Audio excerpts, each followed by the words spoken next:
Yeah, I thought our guys came ready to go last night. It's a fun game, but, I woke up this morning and reminded them the job's not done. So while it was fun last night, we got to get locked into Duke, and Duke's obviously really talented. So I think these guys have been good, being able to get locked into a scouting report, getting themselves ready to go. We had a good practice, tried to make sure that going to keep them fresh. We've got Duke causes issues on both sides of the ball. They're top 5 in the country in offensive and defensive efficiency. So, we've got to be really locked in on both sides of the ball. They've got multiple first-round picks, multiple lottery picks, so there's plenty of matchups we've got to be concerned with. Obviously, everybody's going to look to Cooper, and he's a super talented player and really good. So, we're going to have to try different things and see who kind of becomes maybe our best matchup there and see what we can do. But, they've also got some other really good players that are going to play in the NBA a long time. They want to have one of the best rim protectors in the country, and Malawach, I believe, saying it right, but he's extremely good. It's hard to score on him at the rim. They got Knipple, who shoots it really well, and Zion James and Proctor, who shoots it great, and they're good. They've got length everywhere. That's why they're good on defense. And so we're gonna have our hands full, but we played against tough teams all year. I think we played pretty well.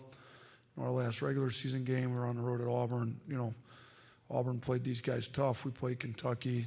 Kentucky beat this team. It was a long time ago, but so I think our league's got us ready for it, but we're gonna have to play well. We'll do questions for the student athletes at this time. Just raise your hand. We'll start here on the end. We have a microphone. Let's get him row 3 at the end. Matt Norlander, CBS Sports. This is for Mark and Chris.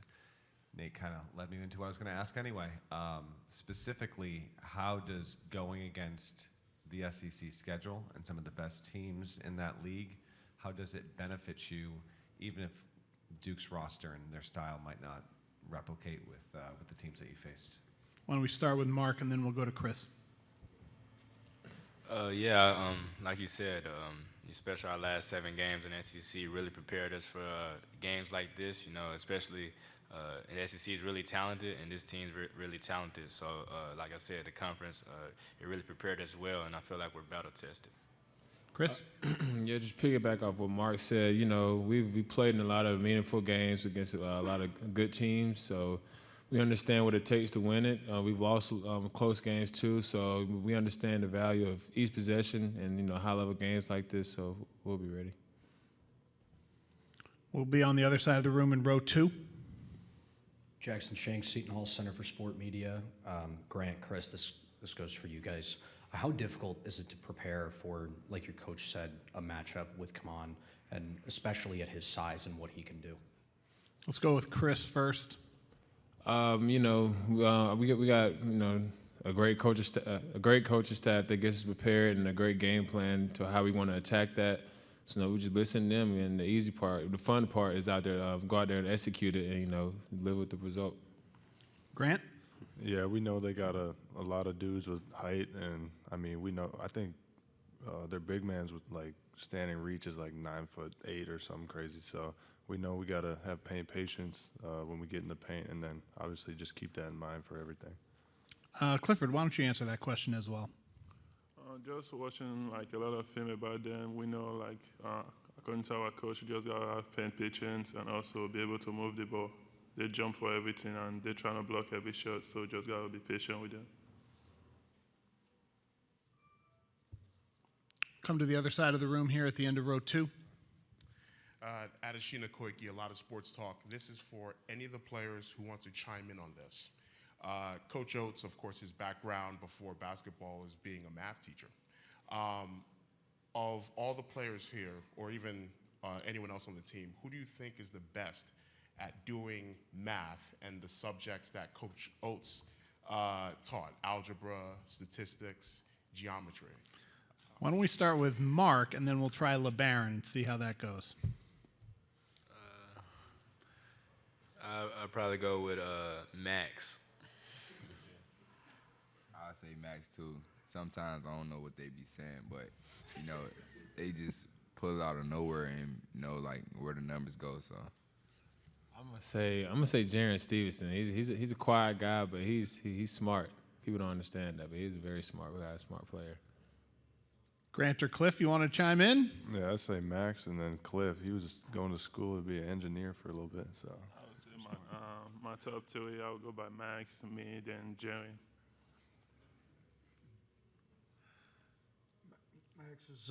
Max is studying to be a doctor, by the way. So, sorry, Charnowski got a little time last night. Smart kid. Any more questions for the student athletes? If not, we will dismiss them and do we have one, Matt? For the fellas on the dais who had really nice nights from Beyond the Arc last night, superstitions, habits, what do you do to try and, as best you can, aside from, trust the game plan, we get all that, but just take us into your intricacies of how you will try and best duplicate or try and get close to having the kind of night tomorrow that you had last night from three-point range. We'll start with Mark and we'll go down the row one by one. Basketball, it's all about finding the rhythm and having that momentum. And once you come off a game that we had, it's the momentum that's going to carry over the next game. LeBaron? I work out with these guys a lot, especially these two on side of me, and, I just get to see the confidence they have and, how they go into games, and I just try to, put it in my own ways. But, just watching them from, a workout standpoint, I know what they give, and I know, what type of shots they're looking for. So for me, it's really just like trying to find them in the right spot. Chris? You don't really want to force it. We shot great last night, but you just focus on the game plan, and naturally it'll come because the way we play, the pressure we put on the offense, on the defense, and if we play, selflessly, the shots will naturally come. Grant?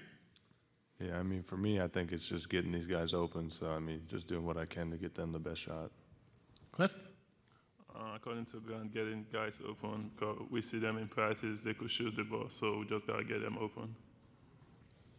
We're actually going to stay in row 3 in the middle. Dan Gelson, Associated Press. I know you guys haven't, all been around to follow the ascension for Alabama over the last 5, 6 years, however long, 9 years. But do you get a sense that football was always king at Alabama? Do you get a sense that are you guys treated now as the big men on campus too, by fans in town, other people? Do you feel like you're on equal footing or have kind of surpassed them in some ways as far as how people view the two programs? Let's go Mark, then LeBaron on that one. I say we're a championship school. Yeah, football, they got 18 national championships, and we're still trying to reach our first one, so it's no comparison there. I feel like our side of it, is definitely is there, but football-wise, like Mark said, those guys have built a great, foundation program, but Coach, he's getting there, and by the time, it's all said and done, he's gonna be one of the greatest. Do we have any more questions for the student athletes? Okay, we'll dismiss you guys. They're going to head off to the breakout rooms. They will be there. They're scheduled to be there until 4:20. It is now 3:53 by my clock. So we will have Coach up here. Once again, I see a lot of hands being raised. We're going to start here in front of me. We're going to do front row. The first 3 questions will come in the front row here. Yep, start in the end. I got the extension approved today for Preston. Just how important was that for you, and how has that role kind of increased in demand in college basketball lately? Yeah, he's really the one managing the roster, putting it together for next year. I think he's the best recruiter in the country. So, Alabama's showing that they're going to put the resources into being an elite basketball program. We needed to keep pressing around. He's highly sought after across the country, and he likes it in Alabama. His family likes it here. We wanted to make sure we kept him here, so it was big that we got that done. And yeah, I've known him a long time. It's a pleasure for me to get the opportunity to actually work with him. He started recruiting my kids when I was a high school coach back in Detroit. He's from Saginaw, so I sent a kid, E.C. Matthews to Rhode Island, played for Dan Hurley that Preston recruited, and our relationship he had even been recruiting kids before E.C. So I've known him a long time. I love working with him. I'm glad the school values him like I do, and it's good to have him around with us moving forward. Stay in the front row here in front of us. Nick Kelly, AL.com. Nate, you have the number 1 strength of schedule on Ken Palm. How does it prepare you for a matchup like this? Yeah, I think we've had it back-to-back years now, if I'm correct. Look, Duke's number 1 on Ken Palm. We have played other very good teams. I think if you kind of go down that list, we've played Houston, who's up there, Auburn, who's up there, Florida, who's up there, Tennessee, and then I think we're 6th. If you're going off Ken Palm, I think I looked at it not too long ago. So this is the only one we haven't played that's ranked ahead of us. We split with Auburn, we beat Houston. I cost us that game at Tennessee there at the end of the game, so the players played well enough to beat Tennessee on the road at Tennessee. Florida, we did not beat. So gives us another opportunity to play one of the best teams in the country. I think playing those other teams has prepped us to play a game of this caliber. Obviously, they're different. Nobody had Cooper Flag. Nobody's got the rim protection that Malawak has. But those other teams had other things they did well. So you got to put your individual scouting report together. But there's an intensity and a focus and a level of preparation that comes with playing teams of that caliber, and we've done that before. And I think we've been right in those games and done pretty well in most of them.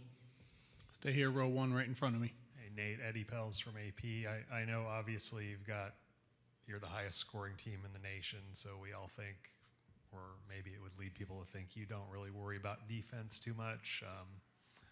Could you set the record straight, or is that the truth? No, listen. So we definitely don't want that to be the truth. We do care about defense. This is my 6th year at Alabama. We've been top 3 in the country in defense 2 of those years, and those years we happened to win the SEC regular season tournament both. We're top 30 in defense this year. If you look at the efficiency metrics, we really try to base the program on effort, toughness. That's why we give the blue collar points out, give out a hard hat award. There's more to being a great defensive team other than just playing hard and having some toughness about you. You also got to execute a game plan, and we've got to do that against Duke. So I think the better our defense is, the better our offense is. We're not a program that, I know we just broke Loyola Marymount's record for threes made in a game, but they kind of pressed and gave up lots of layups, and they were okay with giving up points because they just wanted to get points. And that's not the way we play. We don't press. We try to have a sound, solid defense. We've got an NBA guy running our defense, and Brian Adams this year. Before him, it was Charlie Henry, who was with me my first 4 years. He came out of the NBA, so we try to prep our guys for the NBA on both sides of the ball. But we've had games where we've had really good defensive performances. We haven't had a 40-minute where we played great defense for the full 40 against one of these best teams in the country, and we're going to probably need to do that against Duke, in my opinion. But we've shown we're more than capable of being one of the best defensive teams in the country. We just got to do it on a consistent basis, night in and night out. And top 30, a lot of programs would trade places with us. We're still top 30. We're just not top 3 like we've been a couple of years. I'm going to stay on this side for a few more. End of row 2. Hey, Nate, Luke DeCock from the News and Observer in Raleigh. I'm just curious from an opposing coach's perspective, how does Duke change defensively when Malik Brown is available and when he's not, sort of in your scouting? Yeah, honestly, I've looked at their games lately, and he hasn't played much here lately, so I haven't seen him play a ton, and I know he's a shoulder injury from what I've read. He's definitely switchable, can move, athletic, a little different, maybe not quite the same level of rim protection maybe as Malawak. I don't know if anybody is. I think he's got a 9'8" standing reach. It's kind of crazy. I told our guys he jumps about that high to dunk the basketball. So, but Malik can move, from what I've seen in some of the games, very athletic. So, I guess they've got different options that they can go to. Patrick's also an option. You know, shoot, most places, all three of those guys would be starting, you know, and they've got the luxury of having all three of them and go with different options. So, well, we'll see what they decide to go with. And, you know, we've got some different options ourselves, but, you know, they know what they're doing over there on that coaching staff. So we'll see if they decide to use them against some of the lineups we roll out there. Standing right there. Hey, Nate. Right here. Brendan Marks from The Athletic. Just wondering if during the recruiting process, if you guys ever engaged with Cooper at all, or if it was fairly certain where he was going, and then also if, as you guys have been studying the tape a little bit more frequently, if your impression of him has changed at all based on what you might have thought earlier on in the season. Yeah, we never engaged with him. Didn't think we were going to be able to get him at Alabama. I think some other schools tried. I think it was a heavy Duke lean from everything I heard from early on, and finishing second place, you may as well finish 100th place. So there's no point in to get going after that, in my opinion. So no, we didn't. Everything I heard about him was great, though. Unbelievable kid, super hard competitor. As I've watched the film, I mean, I think his IQ, you know, obviously, you know, he's talented. You see the highlight reel plays and how athletic he is, and he plays hard on both sides of the ball. Unbelievable defender. You know, I think one of the things that stands out is he's really good in kind of pick and rolls, and just his IQ. Like, if you help, he's going to find where the help came from. He's going to find the open man. So, you know, he's as good a passer as he is a scorer, and you kind of all knew how good of a scorer he was. So he makes it hard to guard because you can't really load up on him because they got shooting around him. If you don't load up on him, he's hard to guard one-on-one. So, you know, we're going to have to do our best. But he's also one of those guys that I mean, yeah, like, you're not going to hold him down to 10 points. That's just not happening. Like, oh, let's hold him in single digits. He's going to find his way to score some buckets. That's just it. What you can't have is him scoring 25 and getting 8, 9, 10 assists and picking up all these fouls. Like, you're going to have to decide what you want to do. And some of their guys, you better not help very far off because they can really shoot it. So we're going to have to be on top of our game plan with them and have a couple different options, because I think if you just do the same thing with him all the time, he's smart enough to figure it out pretty quick. We'll do two more here on row 3, row 4, and then we'll go to the other side of the room. Nate, you were actually just tapping in again to what I was going to ask. From an objective scouting standpoint, what do you think is the more difficult thing to do? To hold Cooper under his averages, or to not allow Alabama to get what it wants from the three-point range? Ooh. Well, I haven't played Duke yet, so I don't know how difficult it's going to be to hold Cooper under his averages. Some teams have done a good job. I'll say this. If you want to take the three away from us, you can take three away from us. So I'm going to say it's harder to hold Cooper under his averages because there's a way to take the three away from us. Now, we've shown, you know, somebody sent me a stat, we would have won the game last night even if we didn't make it 2. Just based on threes and free throws, we win the game. But we've also played where we've scored almost 70 points in the paint, 2, for teams that are just dead set on. So people ask me, you know, how many threes do you want to get up? Well, depends on how you want to guard us. If you're going to guard us and not let us in the paint, let's get 51 up. And we should have had 52 if Holloway had gotten his foot behind the line on the one. So, you know, like, if you want to completely run us off the line, build out on every drive, then, you know what, we'll try to go score 70, 75 points in the paint. So for sure you can take away our threes by guarding us a certain way, but then you are going to open the paint up on that. So I'm guessing it's going to be hard to keep Cooper under his averages. I haven't played him yet, though, so you'll have to ask me that after the game. And we'll go row 4 before we go to the other side of the room. Chase Goodred with the Tuscaloosa News. I want to ask you a question about pace of play. Obviously, BYU wanted to go up and down with y'all. Duke, Alabama's number 1, I think, in possessions per game. Duke's like 280th. Can you just speak to what you expect in terms of pace of play? Yeah, I think part of Duke's is, you know, they don't play as fast as we do, obviously. You just gave the numbers. You know, part of it's their defense pretty good. Teams take a while to score on them, so the better your defense is, the longer those possessions go. Offensively, they're a little bit more deliberate at times. You know, they want to make sure that they get into the same actions. We're a little bit more free flowing. And, you know, they probably run a few more sets and we play a little bit more in the flow. But shoot, they're good in transition though. Like don't, just because their tempo's not top 100 or whatever. What is their tempo? 200? 274. Yeah, just because it's down in the like low 200s doesn't mean they don't get out and run in transition when they get opportunities to. They're still scoring plenty of transition points. Our transition D has to be elite. You see all the highlight. It's just if they don't have what they're not going to do, from what I've seen, is typically run on makes. You know, they'll set up and run something where we're still trying to play in the flow and run off makes. They won't. So they will opportunistically run, and you better make sure you're back because they got athletes and shooters that will take threes, but they're not going to run every single time on every shot whenever they can like we do. We're going to go to this side of the room. We'll start in row 1. Hey, Nate. Ralph Russo from The Athletic. I want to take you back to when you were interviewing for this job with Greg Byrne. What needed to be done to create sustainable success in this program? Because you can argue that this program has never had as good a run as this. Maybe not.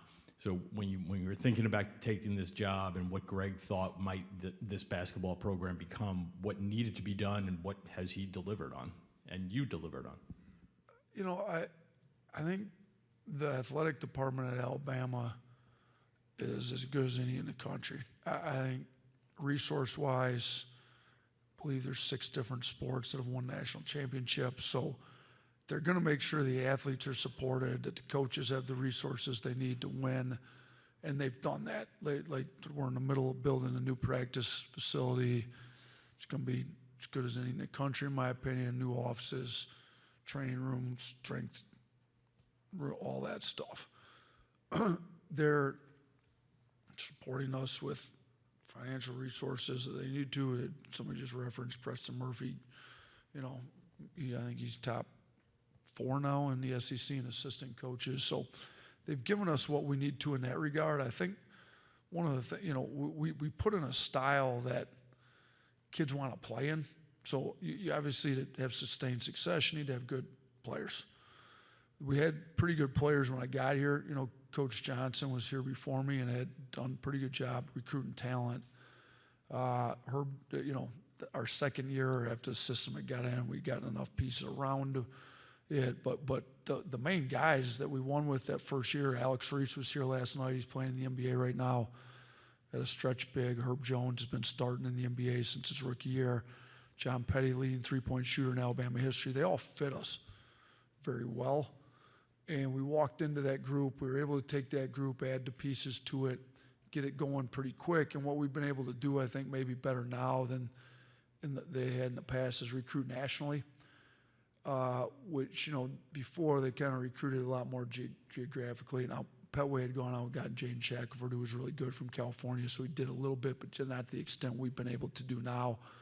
You know, Coach Hodgson, who just got the job at South Florida, was able to do that a little more. Preston Murphy now is recruiting all over the country. So, you know, we're going and getting the best players that fit our system from anywhere. And I think that's what you've got to do to sustain the success. And they've put a program in place and allowed us to do what we need to do to build a program that recruits want to come play in. We've kind of done a study. We've done a better job improving guys' NBA draft stock than anybody in the country since we've been here. And that's a lot of what recruits are looking for, and that's what we've been able to provide. And I think it's helped us, you know, putting an NBA system in and recruiting NBA talent. It's helped us kind of sustain this success over the 5 years now, I guess, is what it's been. Next 2 questions are here in row 2. Hi, Steve Weissman, Raleigh News and Observer. I want to ask you about Jaron Stevenson. Given he played such a role and you get into the Final Four last year with his game against Clemson, he's had kind of an up and down sophomore year. What's your assessment of the way he's played this year? And he's still somebody you can count on for a game like that in a game of this magnitude? Yeah, I was just talking to somebody about that earlier today. You know, he didn't play particularly well in the Sweet 16 game last year against North Carolina. I was hoping he'd play great. He's from Chapel Hill. Like, would have been a great story, but wasn't meant to be that way. So just to encourage him. He comes out and he goes 5 of 8 from 3 and scores 19 points as a freshman. Jaron was supposed to be a senior in high school last year. So this year is supposed to be his freshman year in college.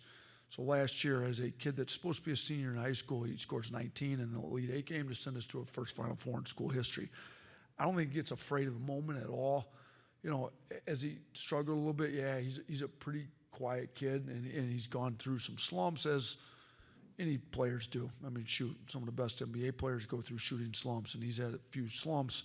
I think he's more than capable of going 5-8 again or doing something great. We're going to need him to be great. I mean, Duke's got size everywhere. His athleticism to guard. I mean, guessing maybe you watched our game when we played at Carolina earlier this year. He did as good a job as anybody on R.J. Davis when we beat Carolina at Carolina. So he's capable of being one of the elite two-way guys in the country with his shooting ability, his finishing, his strength, his athleticism on offense, and then how he can guard guys. And we just need to keep pumping him full of confidence. He's a kid that he doesn't even know how good he is.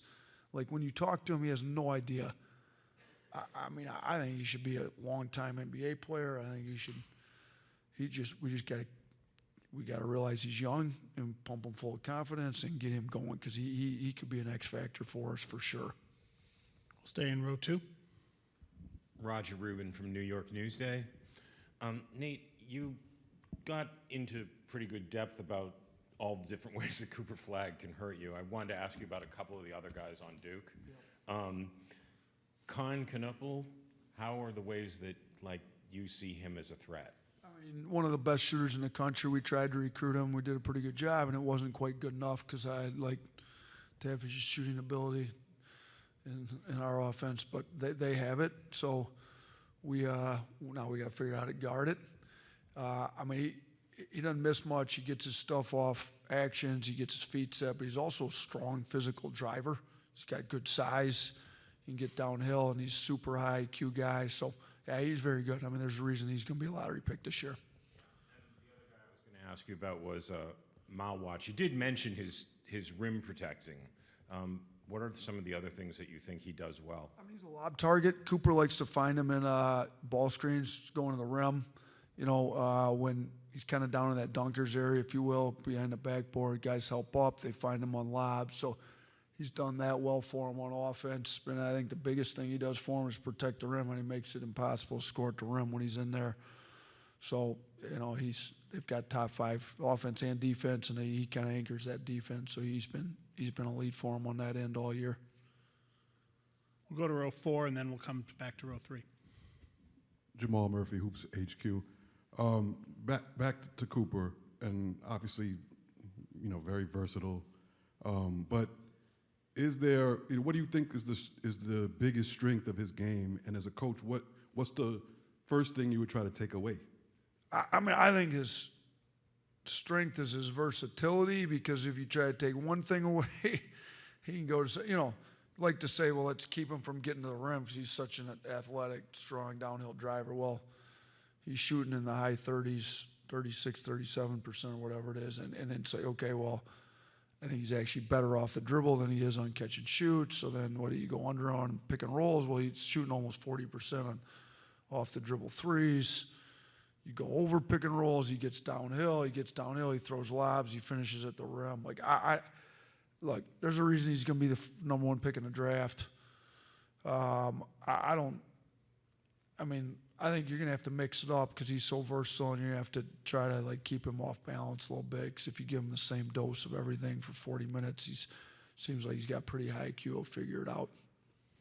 We'll go to row 3 here for the next 2 questions. Alejandro Lopez, Zags blog.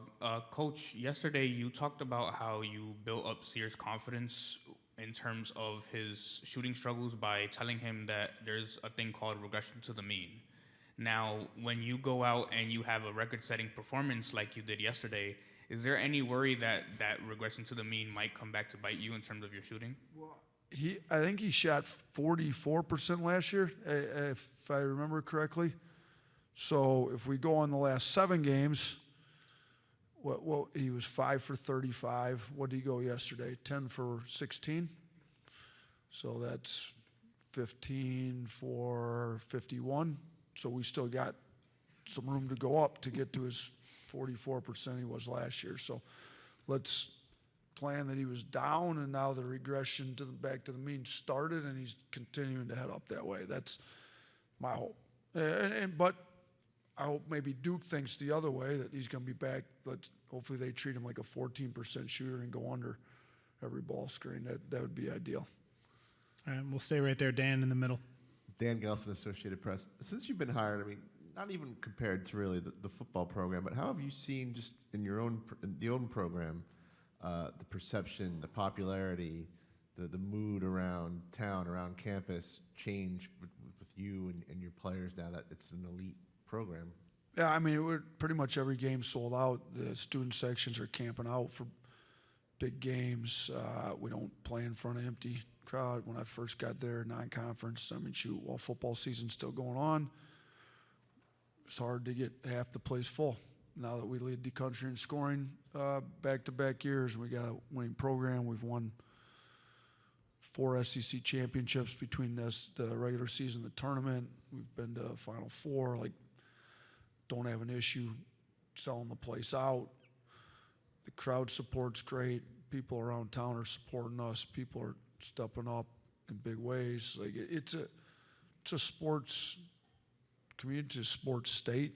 The whole state of Alabama gets behind Crimson Tide, and we sense that everywhere we go, and I think we see it. So, and shoot, the Roll Tide's kind of across the country, a lot of Alabama fans, and now a lot of that's based on the football program and what they've been able to do throughout many years. But all those Alabama football fans were turning into basketball fans, and a lot of them already were. We just had to resurrect them, bring them out of the woodwork, and they've come, and they're there, and they're there now. So it's been a good time for us that way. I will take a question here, row 2 at this end. Coach Adeshina Koike, a lot of sports talk. You put on your math teacher hat just now, talking about Mark Sears' shooting the past few games. I want you to keep that math teacher hat on for this. So many student athletes at the college level and the prep level saw your game yesterday and have seen your teams play at Buffalo and seen your teams play here and will be attracted to your style of play. But a lot of those student athletes and people their age would probably be turned off if they knew your background in math and learning all of the subjects that you taught. When you were a teacher, how did you impress the importance of the algebra and geometry on students then? And how would you address that to student athletes and teenagers who would be turned off by math, especially during a fraught time in education and public education in this country? It's a good question. I've got 3 daughters. Lexi's a junior in college, so I've had to help her on some math stuff through college. And then Jossie's 15. She's a sophomore. She's a pretty good student, but it does have the question, when am I ever going to use this in real life? Sometimes that's not the point. You need to stretch your mind a little bit and learn how to do it, and who knows when you'll use it. Some of the math I taught and learned, I don't use anymore. But some of the stuff I need to learn a lot better, and you never know where life takes you, so it's always good to stretch your mind. And I got 12-year-old Brielle, and of course, in 7th grade, they're not overly excited about math, but I'm trying to get her a little more excited about it. For my students, I try to make it as applicable as you can. Not everything you teach is applicable to everything in life. You just make the point, like, look, man, I like math because it's a puzzle. It's a product you get. There's a right answer at the end. There's no subjectivity. Thought this paragraph sounded great. This paper, one teacher grades it an A and one teacher grades it a C. In math, it's either right or wrong.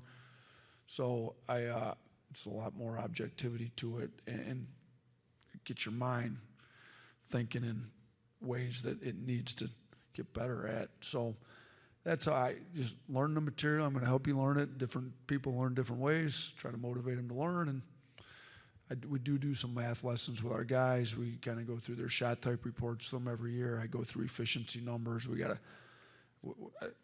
It's actually amazing now that you got the transfer portal going. And we don't go to very high level math at all, but it's kind of amazing that how little math as it applies to basketball some of these guys actually know when we get them.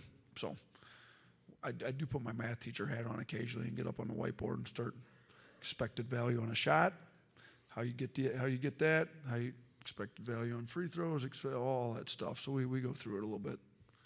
We got one final question over here at the other end in row 2.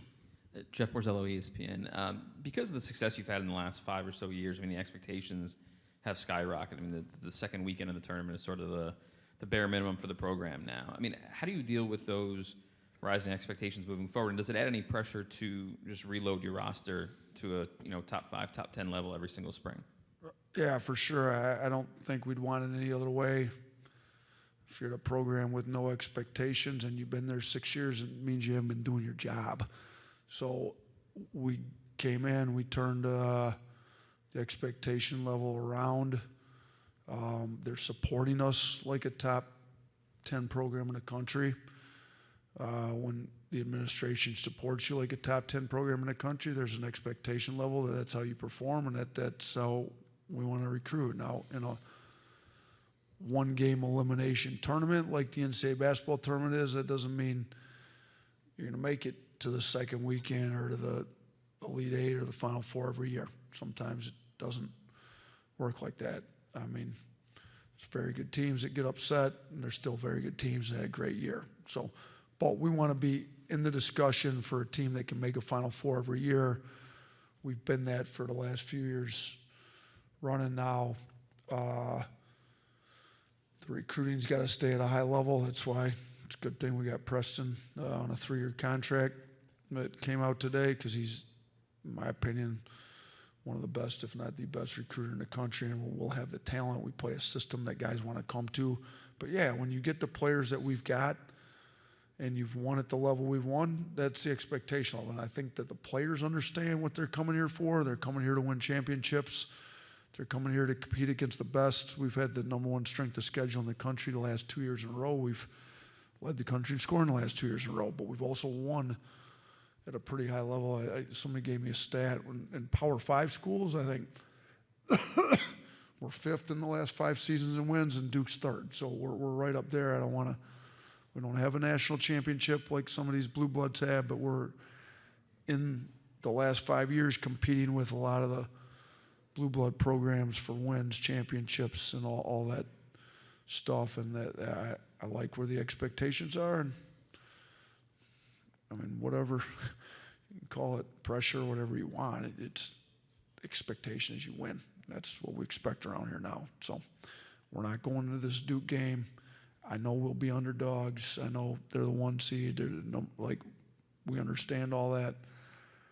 Our mindset is we go in, we do what we need to do with the game plan, and we're going to get the win. Now, it's a lot easier said than done, but, we're not going in there just hoping we can play with them. Like, even when I was at Buffalo and we played Arizona, I laid it out. This is what we're going to do, and when we do this, we're going to win the game. And that's what you do. So I think you lay out the game plan. If we execute these things, you keep it as simple as you can, but it's got to be a game plan that when these are executed, you win the game.